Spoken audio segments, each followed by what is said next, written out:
Hello, my name is Jeroen Kroon. I'm going to present you the future of IoT security, a presentation which will explain my point of view when it comes to the information security slash cybersecurity threats to IoT world. I'm a part-time teacher also on the Amsterdam University of Applied Science and a senior manager in security. And all the things I'm presenting here are based on my own experience and information that I worked out for my students. First of all, let's set the scene. Cyber attack caused a lot of business, as we all know. And we discovered that more and more IoT devices are going to be connected to our homes. In 2020, Cisco have forecast that more than 22 billion devices will be connected, and I think it will even grow. But that means that a lot of vulnerabilities are identified, and especially on IoT, it's a quite new world, and therefore we need to make some proper steps. We learn from the past, look in the future, but live in the present. So also the existing situation needs to be protected. First of all, what is IoT? Because to make things clear, it's a quite broad definition, but IoT, that is everything that's connect to the internet, but more machine to machine. Devices that not like a phone that we are using, but more smart devices. And of course, the Internet of Things is making our life easier, but on the other hand, it's connected to a lot of other things in the cloud, big data, analytics, so make it quite vulnerable for a lot of data attacks. What are the different, let's say, IoT families we can define? So the well-known is especially in our households, like smart thermostats, televisions, like connected frigidairs. The next step is more also in the enterprise environment where we're using IoT in building management systems, like sensors, ventilation, but also elevators, all this kind of devices that can send out kind of preventive maintenance information, but also monitoring alerts. Of course, something that we already know in the past, what we call SCADA in manufacturing, but it's now we can use the word IoT for industrial and control systems. Medical and hospital equipment, of course, more and more devices are connected to the internet. Previously, it was maybe not named as IoT, but we can really consider them as high-end, expensive IoT devices. In transport, but also in retail, we have more and more applications where devices or computers with specific functions are fulfilling IoT roles.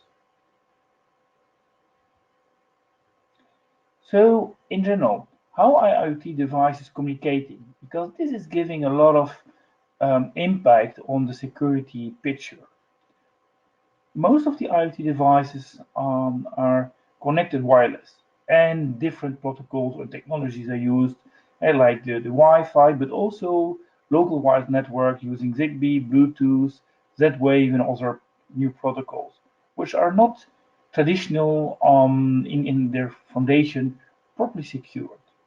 Of course, NFC and mobile like G3, G4, like smart meters are all different ways to communicate, in fact, to the backbone.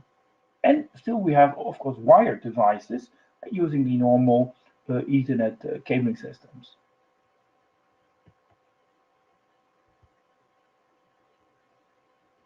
Some interesting things is, for example, smart toys, because this kind of equipment is using more and more geolocation interaction with minors, underage people, and a lot of vulnerabilities have been seen here. And not knowing that the manufacturers, when they created their, as an example, we have also smart toys, devices that have been manufactured, but not always taking in consideration the risk they are giving, especially to underage people, because in the design, not everything has been fully checked, especially when it comes to geolocation, taking over the cameras. So a lot of examples exist in the last 2 years where different vendors have been placed in public news with faulty devices. Medical devices, of course, uh, from leisure, like running toys, but also life critical devices mean the importance to have these protected is very important.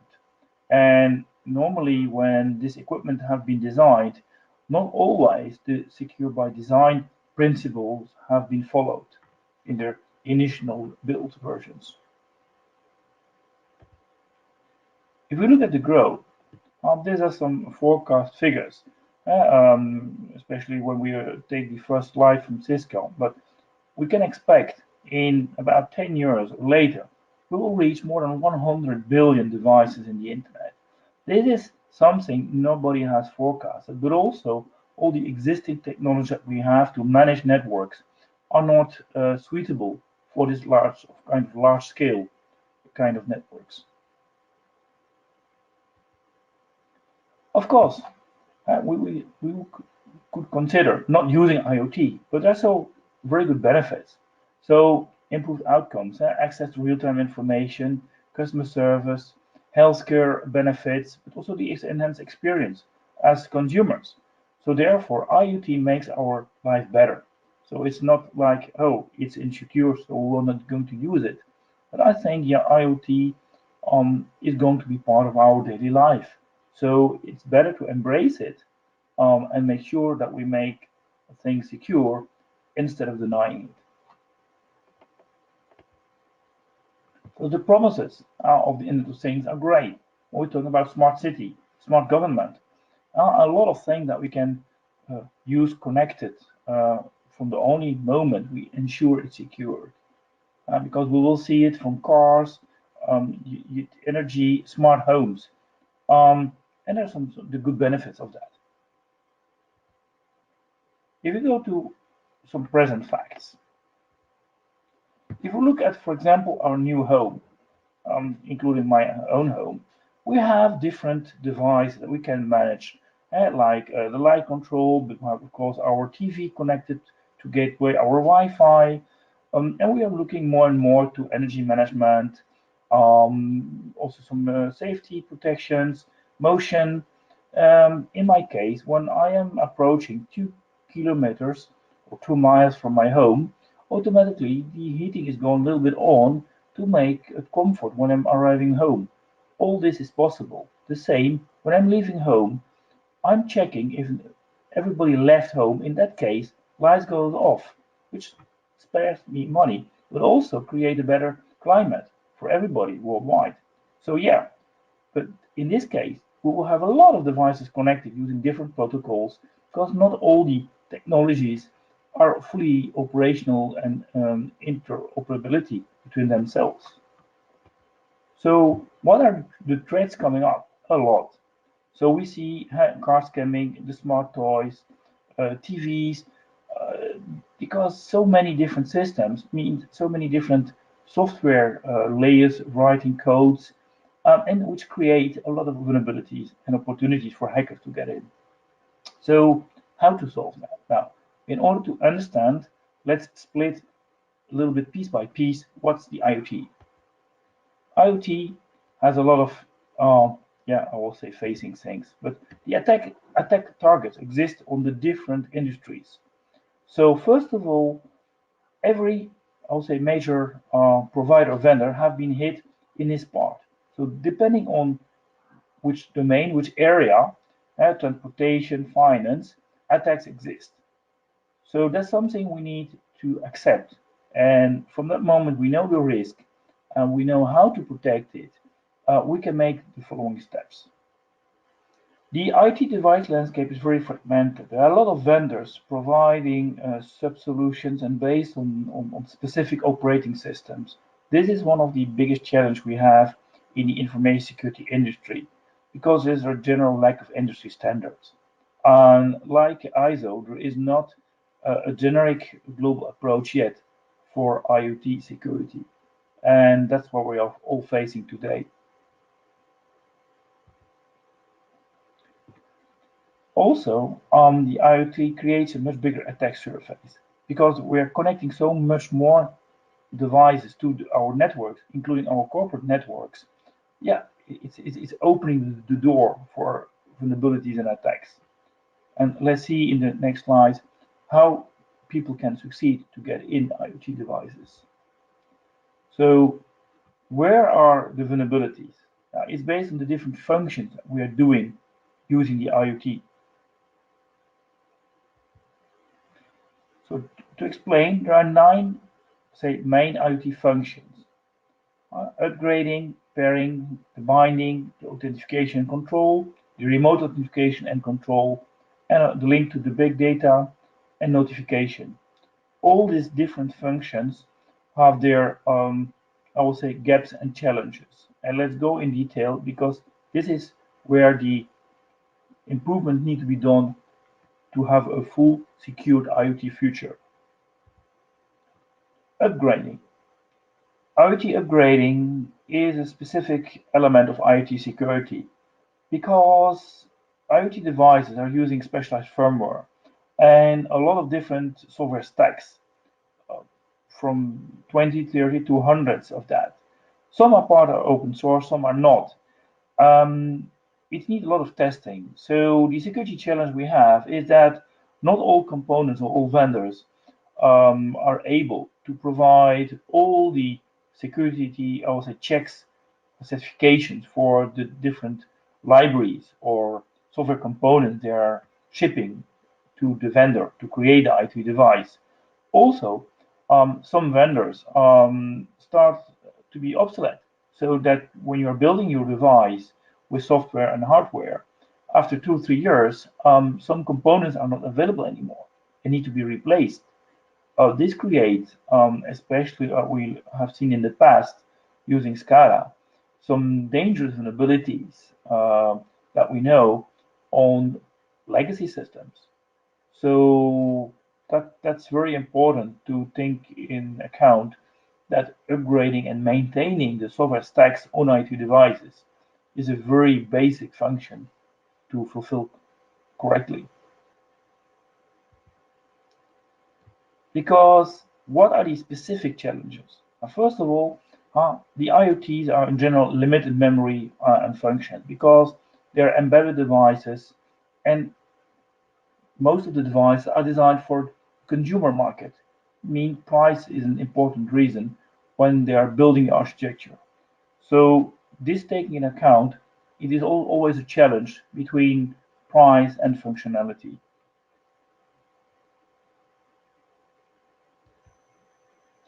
The other step is the pairing and binding.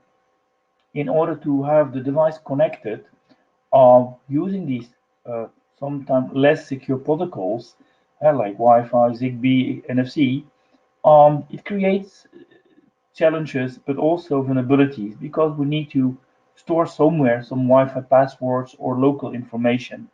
With the, I would say, improper coding or secure controls, this creates huge weaknesses in the systems.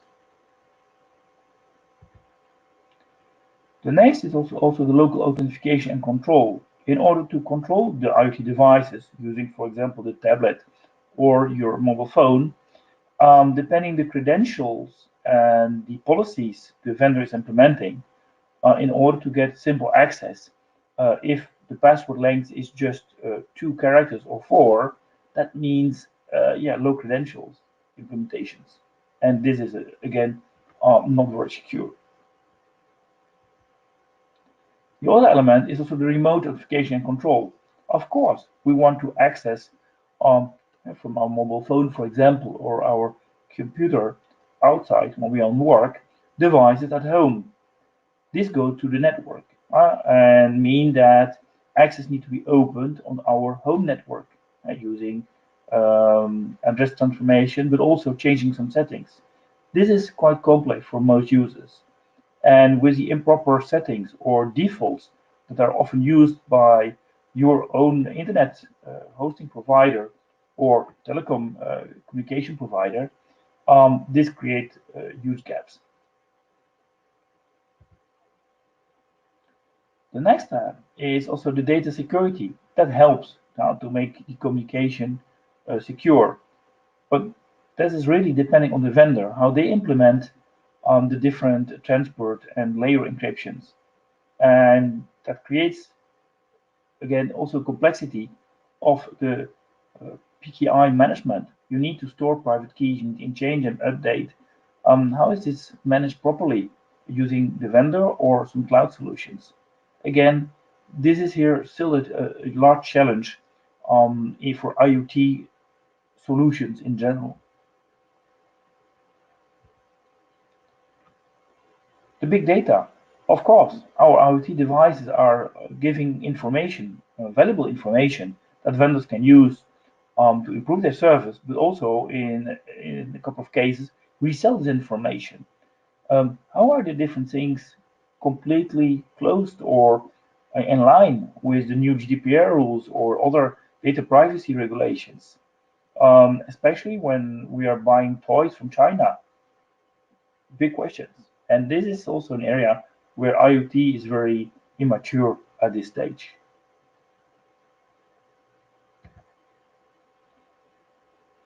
So the large challenges is also the amount of data. Don't forget, some research is done and that we are going to exceed 1.6 zettabytes in 2020 and data on IoT devices. Um, and a general rule, how more data we have, how bigger the risk for data theft, right? So not only the IoT devices need to be protected, but also the data that we're going to store somewhere.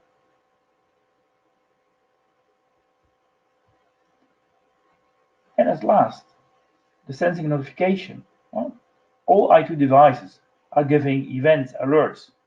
How to deal with that? So the correlation from abnormal behavior or security events need to be managed through vendors or independent platforms. We are used to classic network solutions like SIM, security incident event management tools, but they have all be written or adapted for enterprise networks, not for millions of devices like in IoT. So this is again a challenge for the existing vendors in that space.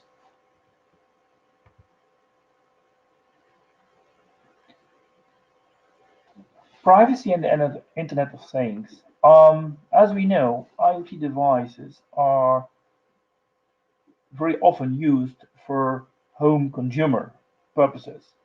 This means a lot of personal information is handled through the IoT device components. As we know, address, geolocation, a lot of this data is going through the IoT device itself, but also in the systems in the backend, like the data collection service, or also on the ability to remotely control.